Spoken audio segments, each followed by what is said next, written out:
ପିଲାମାନେ ଆଜି ଆମେ ଦେଖିବା ଆମ ଦ୍ୱିତୀୟ ଶ୍ରେଣୀ ସାହିତ୍ୟ ବହିର ପାଠ 11 ଏକ ସୁନ୍ଦର ବିଷୟ ଏକତାର ବଳ। ତାକୁ ଭଲ ଭାବରେ ବୁଝିବା।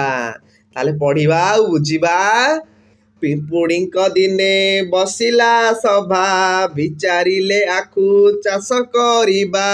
ଯତନରେ କିଆରି ତିଆରି କଲେ, ବାଛି ବାଛି ଚାରା ଲଗାଇ ଦେଲେ। ତାହେଲେ ପିମ୍ପୁଡ଼ି ମାନେ କ'ଣ କଲେ?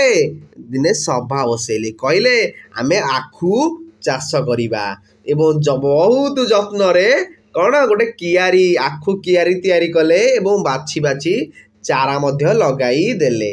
ତାପରେ କିଆରିରେ ଦେଲେ ବାଡ଼ ଘେରାଇ, ପାତି ମାଙ୍କଡ଼କୁ ଦେଲେ ଜଗାଇ। ବଢ଼ିଗଲା ଆଖୁ ହେଲା ପାକଳ, ହାତୀରୁ ପାଟିରୁ ଗଢ଼ିଲା ଲାଳ। ତାହେଲେ କିଆରିରେ ବାଡ଼ ମଧ୍ୟ ଲଗେଇ ଦେଇଛନ୍ତି, ଯେମିତି ଭିତରକୁ କେହି ଆଉ ଯାଇପାରିବେ ନାହିଁ। ଏବଂ ଜଗିଛି କିଏ? ପାତି ମାଙ୍କଡ଼ ଜଗିଛି ହେଲା। କିନ୍ତୁ ଆଖୁ ବଢ଼ିଗଲା ଧୀରେ ଧୀରେ ଏବଂ ପାକଳ ହେଇଗଲା, ପାଚିଗଲା ଆଖୁ ଏବଂ ହାତୀର ପାଟିରୁ କ'ଣ ହେଇଛି? ଲାଳ ବୋହିଲା। ତାପରେ ଆଖୁ କିଆରିରେ ପଶିଲା ହାତୀ, ଚମ୍ପା ଗଛ ଡାଳୁ ଡାକିଲା ପାତି। ଆଣି ଶୁଣିଲେ ପିମ୍ପୁଡ଼ି ଆସିଲେ ଧାଇଁ, ହାତୀ ପିମ୍ପୁଡ଼ିଙ୍କ ହେଲା ଲଢ଼େଇ।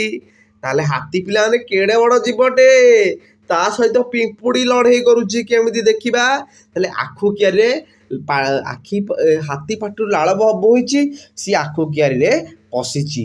ଚମ୍ପା ଗଛରେ କିଏ? ମାଙ୍କଡ଼ ଜଗିଛି, ଜଗିକି ଡାକି ଦେଇଛି ସବୁ ପିମ୍ପୁଡ଼ି ମାନଙ୍କୁ। ସବୁ ପିମ୍ପୁଡ଼ି ମାନେ ଧାଇଁ ଆସିଛନ୍ତି ଏବଂ ହାତୀ ପିମ୍ପୁଡ଼ିଙ୍କର ଲଢ଼େଇ ହୋଇଛି।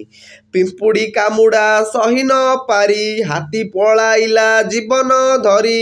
ତାହେଲେ ଏଠି କ'ଣ? ବହୁତ ଗୁଡ଼ିଏ ପିମ୍ପୁଡ଼ି ମାଡ଼ି ଆସିଛନ୍ତି। ତାହେଲେ ପିମ୍ପୁଡ଼ି କାମୁଡ଼ା ଆଉ ହାତୀ ସହିପାରିଲା ନାହିଁ, ହାତୀ ତା ଜୀବନ ଧରି ପଳାଇଲା।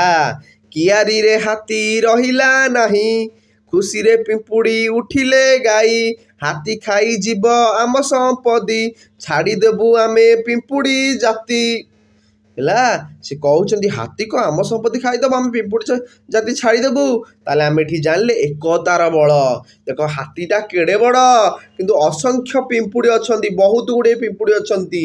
ତେଣୁ ସେମାନେ ହାତୀଟିକୁ ପରାସ୍ତ କରିଦେଲେ। ତେଣୁ ଆମେ ଯେତେବେଳେ ଏକତା ହେଇକି ଥିବା, ଆମେ ସବୁବେଳେ ଜିତିବା।